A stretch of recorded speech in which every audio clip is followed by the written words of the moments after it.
easy 2 points. That was a breakdown on defense. Exactly, partner. El Meneses making his move. Tumaksak sa... Oh! Showtime for the Aerial Voyager. May leadership quality siya, no?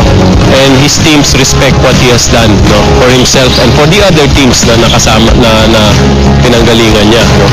So even though he's not the team captain, he's treated as one of the leaders, no? Leaders of the team, no? Malaking influence siya sa individual players ng team namin. And I guess that's what we lacked before, no? Kailangan namin ng leadership sa team. So tamang-tama rin na pinoprovide ni Berhel para sa team namin yung leadership, no? Well, sa akin ang naging puhunan ko talaga is yung dedication ko talaga. Kung ano yung gusto kong ma-achieve talaga as a basketball player. Nandun na yung disiplina mo.